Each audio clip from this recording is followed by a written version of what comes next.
Robin Hood and the Mystery of the Vanishing Wealth.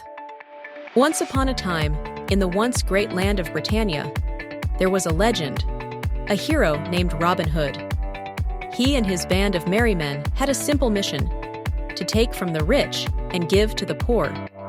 Not for personal gain, of course. Robin didn't need a golden horse or a castle with a moat made of champagne, but because the common folk were being squeezed tighter than a royal banquet sausage.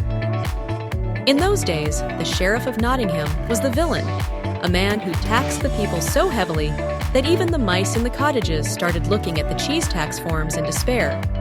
But fear not, Robin was there to tip the scales back toward justice. The sheriff is gone, but his spirit lives on in an even more powerful form, now known as the authorities. They don't wear fancy coats or ride on horseback anymore. No. They sit in plush offices, sipping overpriced lattes, while the people wonder why their energy bills cost more than a dragon's ransom.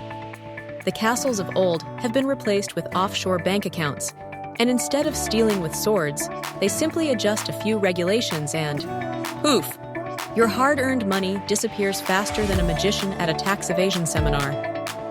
Robin Hood? Oh, he tried to make a comeback.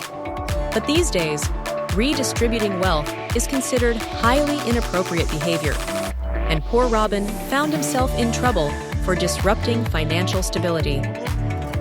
Apparently, taking from the rich and giving to the poor is frowned upon, unless, of course, it's done in reverse. Meanwhile, the common folk look around, scratching their heads. The NHS is crumbling, potholes outnumber trees, and no one is quite sure if their next paycheck will cover a loaf of bread, or just the thought of one. But fear not, help is on the way. The authorities have a plan: more taxes, fewer services, and a firm warning that anyone who complains too loudly might just get a visit from the local thought police. Yes, times have changed. These days, if you even whisper about unfairness, you might be asked to attend a mandatory re-education session to ensure you fully understand that everything is fine, the system is fair, and any struggles are purely your fault. And so, the people of Britannia find themselves in a strange predicament. The rich are richer, the poor are poorer, and Robin Hood is nowhere to be found. Perhaps he saw the headlines, took one look at the situation, and decided it was safer to move to Sherwood-on-Sea.